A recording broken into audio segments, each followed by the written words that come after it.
오늘 우리에게 주신 하나님의 말씀 같이 봅니다. 요한복음 20장 1절부터 18절까지 말씀인데요. 제가 봉독하겠습니다. 안식 후 첫날 일찍이 아직 어두울 때에 막달라 마리아가 무덤에 와서 돌이 무덤에서 옮겨진 것을 보고 시몬 베드로와 예수께서 사랑하시던 그 다른 제자에게 달려가서 말하되 사람들이 주님을 무덤에서 가져다가 어디에 두었는지 우리가 알지 못하겠다 하니 베드로와 그 다른 제자가 나가서 무덤으로 갈새 둘이 같이 다름질을 하더니 그 다른 제자가 베드로보다 더 빨리 달려가서 먼저 무덤에 이르러 구부려 세마포 놓인 것을 보았으나 들어가지는 아니하였더니 시몬 베드로는 따라와서 무덤에 들어가 보니 세마포가 놓였고 또 머리를 쌌던 수건을 세마포와 함께 놓이지 않고 딴 곳에 쌌던 대로 놓여있더라. 그때야 무덤에 먼저 갔던 그 다른 제자도 들어가 보고 믿더라. 그들은 성경에 그가 죽은 자 가운데서 다시 살아나야 하리라 하신 말씀을 알지 못하더라. 이에 두 제자가 자기들의 집으로 돌아가니라. 마리아는 무덤 밖에 서서 울고 있더니 울면서 구부려 무덤 안을 들여다보니 흰옷 입은 두 천사가 예수의 시체 뉘었던 곳에 하나는 머리편에 하나는 발편에 앉았더라. 천사들이 이르되 여자여 어찌하여 우느냐 이르되 사람들이 내 주님을 옮겨다가 어디에 두었는지 내가 알지 못함이니이다. 이 말을 뒤로 하고 돌이켜 예수께서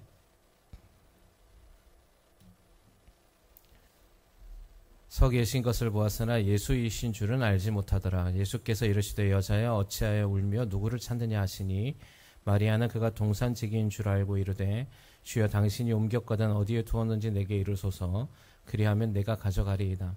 예수께서 마리아야 하시거늘 마리아가 돌이켜 히브리 말로 라보니 하니 이는 선생님이라는 말이라. 예수께서 이르시되 나를 붙들지 말라. 내가 아직 아버지께로 올라가지 아니하였노라. 너는 내 형제들에게 가서 이르되 내가 내 아버지 곧 너희 아버지 내 하나님 곧 너희 하나님께로 올라간다 하라 하시니 막달라 마리아가 가서 제자들에게 내가 주를 보았다 하고 또 주께서 자기에게 이렇게 말씀하셨다 이르니라. 오늘 부활절에 우리 귀한 목사님 나오셔서 우리에게 말씀 전해주실 텐데 우리 행복한 교회를 담임하고 계시는 우리 견규희 목사님 나오셔서 말씀 전해주실 때 큰 은혜 받으시길 주님의 이름으로 소망합니다. 우리 목사님 나오실 때 큰 박수로 환영합니다.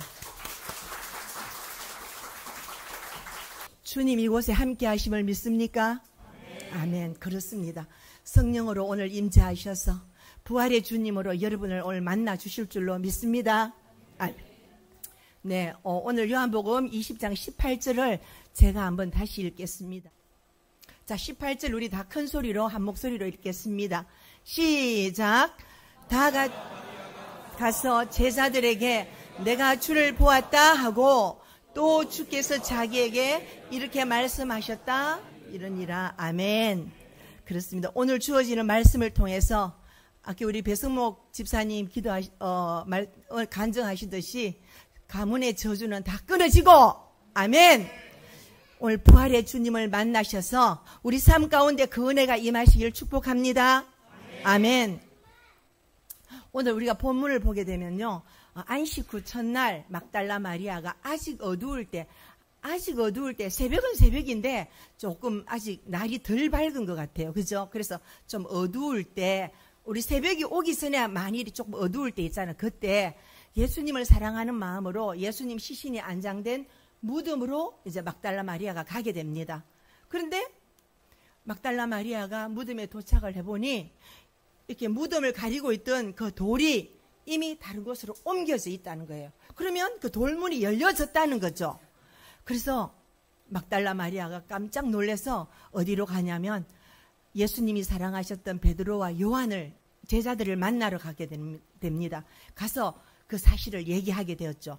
그래서 베드로와 요한은 그 소식을 듣고 무덤으로 이제 달려갑니다. 베드로는 요한은 먼저 도착했는데 오늘 말씀 보면 요한은 그 돌문 밖에 서서 안을 이렇게 들여다보고 있고요. 베드로는 이제 성질이 약간 좀 급하잖아요. 우리가 다 알잖아, 그죠? 그래서 뛰어가서 무덤 안으로 먼저 들어간 거예요. 뒤에 갔지만. 그래서 그 무덤을 확인하고 났어야 세마포만 있고 예수님 샀던 그런 것만 있어서 이제 이를 믿었다. 그걸 보고 난 뒤에 이제 베드로와 그들이 이를 믿었다라고 해요. 그러면 이 말씀을 여기에서 이 믿었다란 말의 뜻은 예수님이 부활하셨다는 이런 걸 믿은 게 아니고, 이 말씀을 믿은 게 아니고 막달라 마리아가 말한 빈 무덤의 사실을 믿었다는 것입니다. 그게 오늘 말씀에 갈로 쳐서 딱 설명이 되어져 있어요. 이들은 그 제자들은 주님을 따라다니던 수제자임에도 불구하고 빈 무덤을 본 베드로와 요한은 본문 9절에 예수님께서 사흘 만에 살아나리라 계속 말씀을 하셨어요. 그런데도 그 말씀을 알지 못하고 깨닫지도 못하고 예수님의 시신을 찾으려 이제 각자 시신도 찾지도 않고 그들은 자기 집으로 돌아가게 되는 겁니다. 본문 11절을 보면 제자들은 돌아갔는데 막달라 마리아는 무덤 밖에 서서 울고 있더니 울면서 구부려 무덤 안을 들여다보니, 자, 울면서를 원어로 보게 되면 대승통곡하다, 땅을 치면서 대승통곡하다라는 뜻을 가지고 있습니다. 그래서 막달라 마리아는 막 땅을 치면서 대승통곡하고 있는 거예요. 마리아는 어떤 사람입니까? 창녀라고도 하는데 7 귀신이 들렸고 사람들이 손가락질하고 잘 알아주지도 않고 그 사람을 좀 쉽게 말하면 좀 사람 취급을 안 했다 해야 되나요? 그런 여인이에요. 비천한 여인이었어요. 그런 막달라 마리아는 이제 자기를 알아주는 예수님이 계셨는데 그 예수님이 십자가에 못 박혀 죽으신 거예요. 그런데 죽어서 그 시신에 향품을 가지고 와서 좀 닦아주고 좀 그래도 그나마 자기 할 도리를 다 하려고 오늘 무덤에 찾아왔는데 와보니 시신이 없단 말이에요. 얼마나 참담하고 놀라겠어요. 그죠? 그래서 마리아는 참담하고 억울해서 그 무덤 밖에 앉아서 대승통곡과 땅을 치며 울고 있는 거예요. 그래서 안을 들여다보면서 또 미련과 아쉬움을 버리지 못하고 계속 울고 있었어요. 근데 그때 막달라 마리아의 모습이 우리들의 모습은 아닌가 싶어요. 때로는 제가 오늘 말씀 준비하면서 정말 막달라 마리아가 지금 그 상황에서 이 시신이 어디로 갔단 말입니까? 그래서 유대인들이 예수님을 죽이도록 미워했잖아요. 그래서 유대인들이 예수님 시신을 훔쳐가지 않았나? 그런 생각도 했지 않을까 제 생각을 해보았습니다. 막달라 마리아의 모습이 우리들의 모습은 아닌지요. 부활하신 예수님께서 오셔서 오늘 내 마음의 문을 두드리고 계시는데 아직 내 마음에는 빈 무덤 같은 어두움에 갇혀 있지는 않는지요. 내 삶 가운데 여전히 구속사의 말씀이 해석되어지지 않고 풀어지지 않고 있는 일들이 있을 수 있습니다.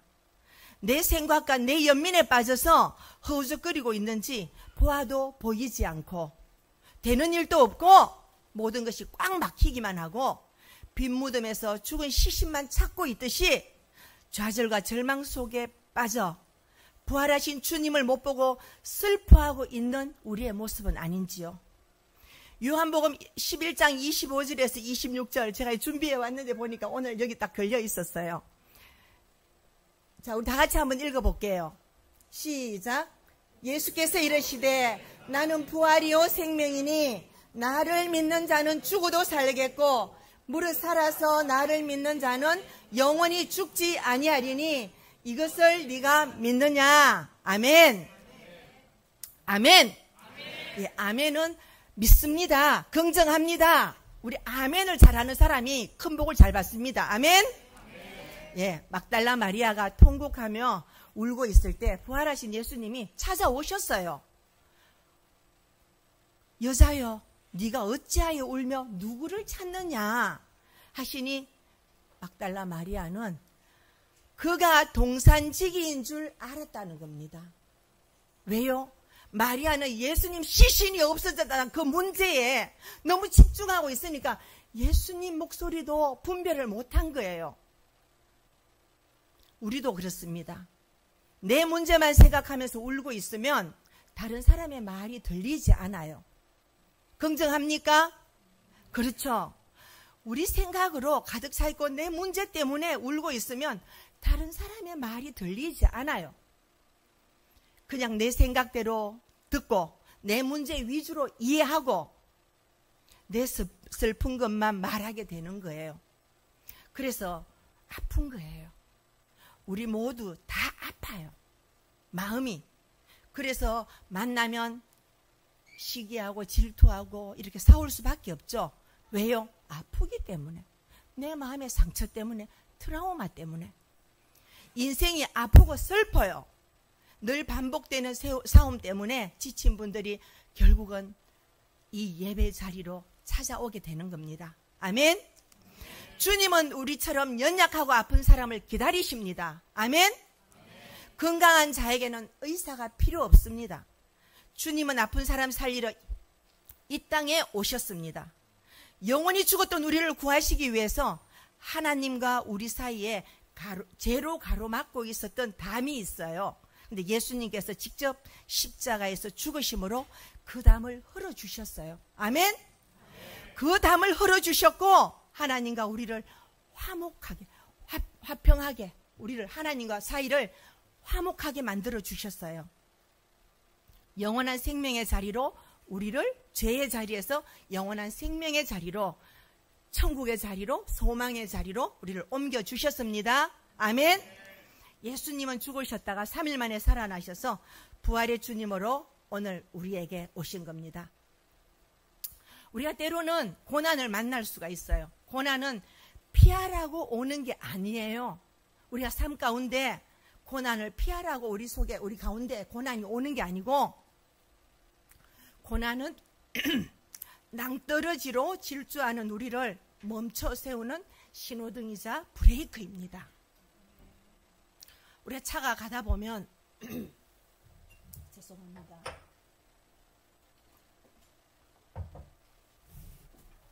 제가요, 우리 목사님이 한 40년 가까이 목회를 하는데 이렇게 집사님들이 이렇게 단에 물을 올려놔요.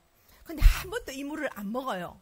그래서 제가, 아니 그 물 먹을 여유도 없냐고 늘 제가 그 티박을 많이 줬었어요. 근데 또 저는 또 좀 여잔데도 좀 초연하게 제 맘대로 이렇게 와서, 너무 교회 와서 이렇게 찬양도 하고 물도 잘 먹고 제가 좀 이래 그렇습니다. 고난은 낭떠러지로 질주하는 우리를 멈춰 세우는 신호등이자 브레이크입니다. 영원한 지옥에 떨어지지 않게 하기 위해서 우리를 지켜주시는 겁니다. 아멘. 고난이 왜 오는가? 우리에게 생각하라고 오는 거예요. 띵크하라는 거예요. 내 삶을 생각하고 앞으로 살아갈 삶을 생각하고 그렇게 인생의 방향을 유턴하라는 겁니다. 아멘. 나만 바라보던 삶에서 돌이켜 예수님을 바라볼 수 있는 그런 인생으로 살라는 하나님의 사인입니다. 아멘. 그 고난이 올 때는 우리가 나 뭐 잘못한 거 없는데 왜 이런 고난이 올까? 그렇게 절망할 게 아니고, 이 고난이 나에게 오면, 아, 하나님께서 나 멈춰 서라고 브레이크 밟아주시는구나. 그럼 우리는 어떻게 해야 돼요? 감사해야죠. 아멘? 그냥 질주하면 어디로 갑니까? 낭떠러지로 가는 거예요. 그죠? 그렇지만 우리 하나님께서 우리를 브레이크도 밟아주시고, 브레이크도 밟게 하시고, 또 신호등도 지키게 하시잖아요. 그래서 그 법규를 지킬 때 우리가 사고가 안 나는 거잖아요. 이것을 말씀으로 우리에게 생각하게 하시며 우리를 양육해 가시는 겁니다. 우리 주님이 우리를 양육해 가시는 겁니다. 아멘. 여러분이 찾던 것이 무엇이든 결국 우리가 주님을 만나야 하는 겁니다. 이렇게 교회 와서 예배 드리고 이럴 때만 만나는 게 아니라 내 삶 가운데 살아계시는 하나님을 만나야 되는 겁니다. 교회 오면 다 거룩하죠. 주님 이곳에, 주님 여기만 계시는 분이 아니잖아요. 공간을 초월해서 어디든지 계십니다. 아멘. 그러면 내가 어떤 나쁜 생각을 하고 나쁜 미움의 생각이 들 때 어떻게 해야 됩니까? 주여. 그죠? 멈춰야죠. 멈춰야지. 우리는 어떻습니까? 성경에 보면 분을 내되 해가 지도록 분을 품지 마라고 했어요. 왜? 그건 죄 짓는 일이니까. 우린 인간인지라 분을 토하게도 될 수 있어요. 그죠? 그렇듯이 우리를 만드시고 구원하시는 예수님을 만나면 인생의 방황이 끝납니다. 아멘? 어떤 문제이든지 그렇습니다. 피해자 입장에서 생각하면 해결 안 되는 것도 예수님이 우리를 구속하신 구속사적으로 해석을 하면 해결이 되는 겁니다. 오늘 이 예배 자리에 오신 여러분에게 예수님께서 말씀하십니다. 네가 찾던 대답이 바로 여기 있어. 여기. 예수님께서 바로 나야 나. 예수님을 만날 때 그 모든 답이 해결되는 겁니다. 아멘. 이렇게 말씀해 주셔도 우리가 알아듣지 못할 때가 있어요. 왜?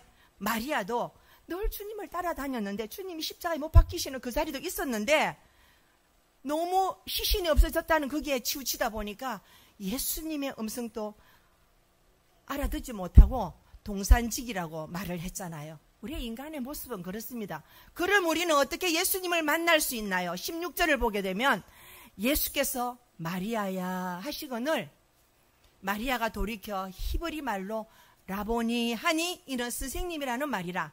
예수님이 마리아 이름을 부르셨어요. 그러자 비로소 마리아는 주님을 알아보고 라보니 선생님 하고 화답을 했어요. 시신을 어떻게 하면 찾을 수 있을까 걱정하던 마리아는 살아계신 예수님을 드디어 만난 겁니다. 아멘. 예수님께서 왜 마리아를 부르셨을까요? 울고 있는 문제에서 시선을 옮기라고 불러주신 겁니다. 그 문제에 빠져 있지 말고 그 고통 가운데 있지 말고 시선을 옮기라고 마리아를 불러주셨습니다. 모든 사람이 알아주지 않고 7 귀신까지 들렸던 비천한 아무도 알아주지 않는 그 마리아를 예수님은 불러주셨습니다. 그냥 마리아야 이 한마디에 마리아의 마음이 녹아내렸어요. 주님을 알아봤다는 거죠. 주님께서 불러주셨잖아요. 막달라 마리아는 부활하신 예수님을 만나고 새로운 가치관을 가지고 새롭게 살게 됩니다.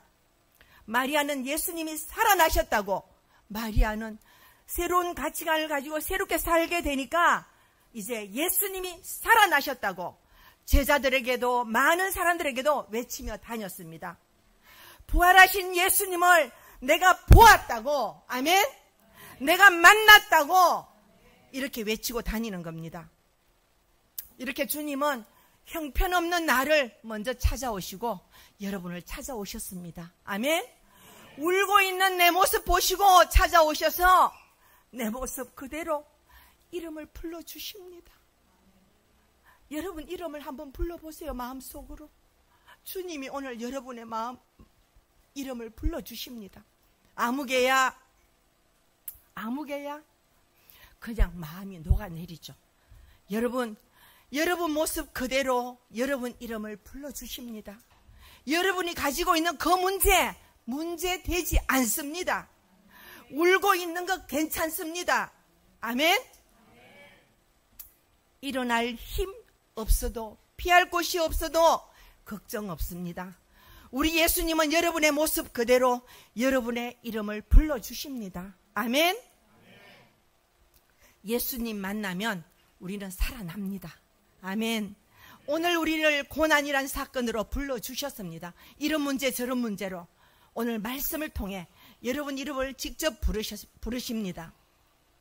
그저 순종하고 겸손히 주님 앞으로 나아가기만 하면 부활의 주님께서 우리를 만나주십니다. 아멘. 예수님은 사망 권세를 이기시고 살아나셨습니다. 부활은 그리스도인이 받는 특권입니다. 특권. 믿지 않는 자들은 이 부활절을 잘 몰라요. 그러나 우리가 교회에 이렇게 다 나와서 예배를 드리고 부활절을 지키지만 그렇습니다. 우리 안에 기쁨으로 부활을 맞이하는 사람도 있지만 또 어려움 가운데 있습니다. 또 힘든 상황 가운데 있는 사람도 있고요. 그렇습니다. 그래서 우리가 만난 이 예수를, 이 부활의 주님을 우리가 제대로 누려야 되는 겁니다. 아멘? 그리스도인이 받는 특권입니다. 지금도 살아계시며 우리와 함께 하시는 부활의 주님께서 여러분의 기도를 들으시고 반드시 응답하시리라 믿습니다. 아멘. 신학자 보네프는 이렇게 말했습니다. 부활을 아는 사람은 절대 절망할 수 없다. 아멘. 부활을 아는 사람은 절대 절망할 수 없다라고 말하고 있습니다. 바울 사도는 부활을 2가지 사실로 말해주고 있습니다. 첫째, 부활은 역사적 사실이다. 아멘? 역사적 사실이라는 겁니다. 예수님은 죽으셨다가 살아나신 것이 사실이라는 겁니다. 아멘? 2번째, 그러므로 너희도 부활할 것이다. 바울 사도가 말한 겁니다. 부활은 역사적 사실이고 그러므로 너희도 부활할 것이다. 아멘. 우리도 부활합니다. 아멘. 부활은 곧 복음입니다. 복음은 예수가 살아났다는 것입니다. 그분이 하나님이시라는 겁니다. 예수님이 하나님이시라는 겁니다. 하나님이 세상을 창조하셨고 인간으로 오셔서 우리 죄를 다 짊어지시고 십자가에 피 흘려 죽으셨다가 사흘 만에 살아나셨다는 것입니다. 아멘. 이것이 곧 진리요 복음입니다. 아멘. 단순한 말씀 같지만 부활은 능력입니다. 부활은 우리에게 주시는 새로운 생명이고 첫 열매이며 소망이며 능력이며 큰 기쁨입니다. 여러분 인생 가운데 삶의 주인은 누구입니까? 나는 죽고 예수로만 사는 여러분 되시기를 축복합니다. 아멘. 저와 여러분의 삶이 달라질 것입니다. 왜요? 부활의 주님을 오늘 만났으니까요. 아멘. 부활하신 예수님께서 내 안에 사신다는 증거는 어떻게 알 수 있을까요? 로마서 6장 8절과 7장 4절을 보게 되면 만일 우리가 그리스도와 함께 죽었으면 또한 그와 함께 살 줄을 믿노니 죽은 자 가운데서 살아나신 이에게 가서 우리가 하나님을 위하여 열매를 맺게 하려 함이라. 이것이 바로 부활의 증거입니다. 내 안에 사신 증거, 예수님과 함께 살고, 아멘. 예수님과 함께 살고 삶의 열매를 맺게 하십니다. 아멘. 부활하신 예수님께서 우리 안에 계신다는 것이 가장 큰 기적입니다. 예수님께서 부활하시고 성천하신 후에 삼위일체 중 다른 보혜사 곧 아버지께서 내 이름으로 보내실 성령, 그가 너희에게 모든 것을 가르치고 아멘. 예수님이 우리 위해 죽어주신 것도 성령이 가르쳐 주시는 겁니다. 아멘. 내가 너희에게 말한 모든 것을 생각나게 하리라. 그래서 예수님께서 22절에 보면 성령을 받으라고 하십니다. 누구든지 성령을 받으면 죽었다가 살아나신 예수님의 부활이 믿어지는 겁니다. 아멘. 그게 안 믿는 사람들은 이 부활 자체를 믿지를 못해요. 그러나 우리가 성령이 내 안에 오시면 누구든지 날 위해 죽으셨다가 살아나셔서 부활하신 그 예수님이 믿어진다는 겁니다. 아멘. 이 땅에 육신으로 살아있는 동안은 우리가 부활을 경험할 수가 없어요. 우리가 죽지 않고는, 그죠? 주님이 다시 오실 때 그때는 우리가 부활을 경험하게 되지만, 그렇지만 한 가지 확실한 것은 반드시 우리도 부활한다는 사실입니다. 아멘. 예수님께서 직접 우리에게 증명해 주셨기 때문입니다. 우리는 예수 그리스도의 이름으로 죽음을 정복하고 영생을 누려야 합니다. 예수님이 부활하셨기에 예수님의 성육신과 십자가의 고난이 영원한 승리로 연결되고 예수님을 따르는 저와 여러분은 부활의 영광에 참여하게 됩니다. 아멘. 참으로 예수님의 부활은 예수 그리스도의 십자가 구속사역의 최종 목표입니다. 목표. 예수님을 따르는 그리스도인들이 누릴 최대의 특권이라는 것입니다. 아멘. 부활신앙은 내가 예수님을 만나야만 놀라운 삶을 살 수 있고 가치관을 변화시키고 언어를 변화시키고 인생을 변화시킵니다. 아멘. 예수님을 만날 때 우리 안에 있는 가치관이 변화되고 우리의 언어도 변화되고 인생을 변화시키는 겁니다. 아멘. 예수를 믿고 교회 나오고 성도라고 장로라고 권사라고 목사라고 하지만 우리의 삶이 달라지지 않고 우리의 언어가 바뀌지 않고 늘 살던 대로 산다면 한번 생각해 봐야 되겠죠. 부활에 대한 확신은 육적인 것에서 영적인 것으로 변화시킵니다. 아멘. 그러면 우리가 변화돼야 되겠죠. 왜? 내 힘으로는 할 수 없어요. 성령의 도움을 우리가 받아야 되는 거죠. 누군가에게 먼저 묻기 전에 날마다 주님께 묻고 또 물어보고 주님께 물어봐야 돼. 우리가 어떤 문제가 있을 때 우리는 어떻게 합니까? 사람을 통해서 해결하려고 먼저 생각하게 되죠. 그러지 말고 날마다 주님께 묻고 또 묻고, 주님 이럴 때는 어떻게 해야 돼요? 주님 이럴 때는 어떻게 할까요? 어떻게 해야 되나요? 그렇게 해야만 우리가 살아가는 최선의 삶이 될 것입니다. 아멘. 성령님이 우리 안에 계시면 막달라 마리아처럼 내가 주를 보았다. 아멘. 내가 주를 보았다. 외치게 되고 날마다 말씀 묵상하며 말씀 안에 있으며 주께서 말씀으로 오늘 이렇게 하셨습니다. 주께서 이렇게 말씀하셨습니다. 이런 고백이 나오게 되는 겁니다. 아멘. 우리가 삼시세끼 밥은 날마다 잘 먹어요. 그 다음 간식까지 먹어요. 그죠? 그걸 간식까지 먹는 사람을 종갓나 새끼라고 하더라고요. 밥만 먹는 사람은 아니 종갓나 새끼라. 이제 종종 간식까지 먹는 사람을 종갓나 새끼까지 욕 아닙니다. 예, 종종 간식을 먹는다고. 성령님이 우리 안에 오셔서 말씀이 내 안에 되어지면 밥은 삼시세끼 먹고 우리가 먹고 싶은 거 다 찾아 먹으면서 왜 말씀은 먹지 않나요? 우리가 큐티하는 사람들의 고백을 들어보면 아침에 일어나면서 오늘은 주님이 그 말씀을 통해 나에게 어떤 말씀을 해주실까? 그게 먼저 궁금해진다는 거예요. 그런데 우리는 어떻습니까? 그냥 일어나면 오늘 하루의 삶에 바빠서 또 그렇게 살 때가 많죠.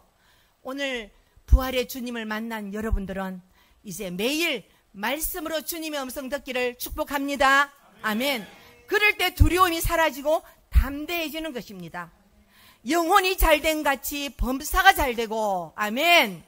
삶 가운데 감사로 심고 감사의 열매를 맺읍시다. 아멘. 제가 잠깐 이제 간증을 하자면, 제가 이제 우리가 제일 큰 집이고요. 조민재가 제 아들입니다. 제가 아침에 민재를 만났는데 엄마 어디 가서 예배 드릴 거냐고 해서 제가 그냥 어디 가서 드릴지 모른다고 그냥 그러고 왔어요. 제가 부끄러워가지고 혹시 교회 안 올까 싶었어. 엄마 설교한다고. 그래서 이제 우리가 맨 큰 집이고 우리 이제 시동생이 있었는데 딸이 셋이 있었어요. 걔들은 초등학교, 중학교, 고등학교를 다닐 때 이렇게 아주 상스러운 욕들을 엄마를 통해서 많이 듣고 자랐어요. 걔들이. 그래서 우리가 할머니도 계시고 우리가 목회를 하면서 같이 다 살았어요.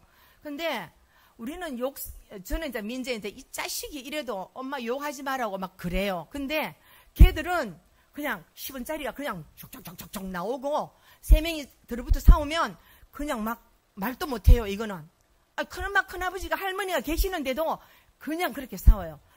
제가 하나님 앞에 도움을 구했죠. 하나님, 이를 어떻게 하면 좋습니까? 얘들은 이미 그게 습성이 되어 있는 거예요. 그래서 제가 이제 매일 학교를 마치면 한 명씩 이제 제가 차를 가지고 태우러 갔어요. 우리가 영덕에서 목회할 때인데 학교가 조금 멀어요. 이제 차를 타고 가야 되니까 제가 한 명씩 픽업을 해오는 겁니다. 마치는 순서대로. 오면서 제가 걔들한테 묻죠. 걔들이 제일 잘 쓰는 말이 뭐냐? 죄송해요. 이해하시고 들으세요. 이 미친년아! 이런 말을 굉장히 많이 썼어요. 그래서 제가 그랬죠. 콩 심은데 뭐 나냐? 제일 먼저 물어봐요. 그럼 콩이 난대요. 그럼 팥 심은데 뭐 나냐? 팥이 난대요. 그래, 미친년 심으면 뭐 날까? 저가 웃으면서 미친년이 난대요. 그래. 그럼 이제 우리가 뭘 심어야 될까? 감사를 심자. 감사를 심을 때, 감사하지 않지만 감사를 먼저 심을 때 감사의 열매가 열리는 거다. 제가 그 아이들에게 매일 한 명씩 데리고 오면서 그걸 교육을 시켰어요. 세뇌를 시켰어요.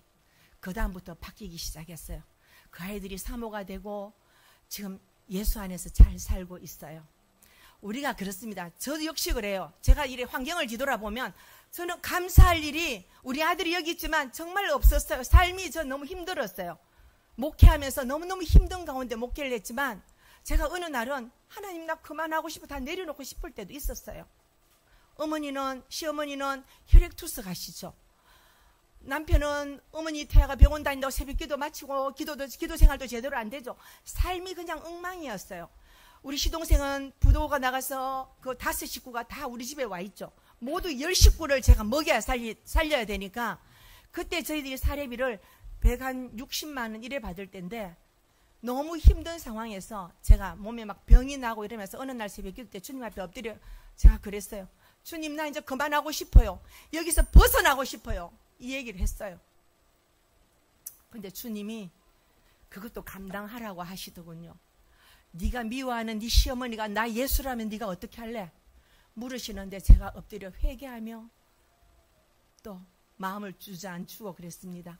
그때 제가 깨달은 게, 그때 하나님이 저에게 주신 말씀이 범사에 감사라. 난 너무 잘 외워요. 항상 기뻐하라, 쉬지 말고 기도하라, 범사에 감사라. 너무 잘 외워요.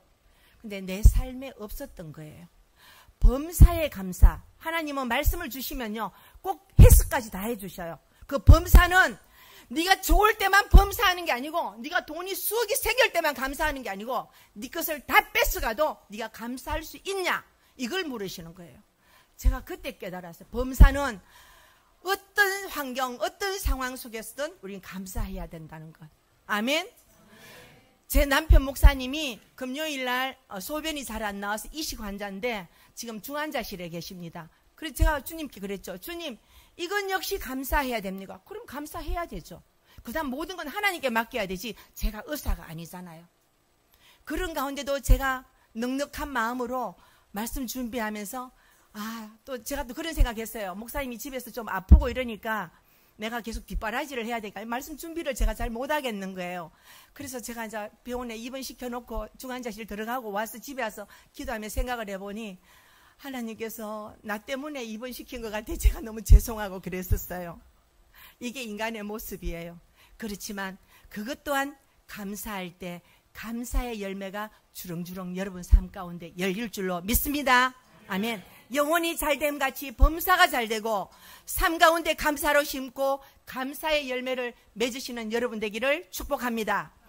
천국 가는 그날까지 부활하신 예수님을 여러분 삶 가운데 자랑하고 내 이웃과 온 세상에 널리 내가 만난 부활의 주님을 전파하는 사명자가 다 되시길 주님의 이름으로 축원합니다.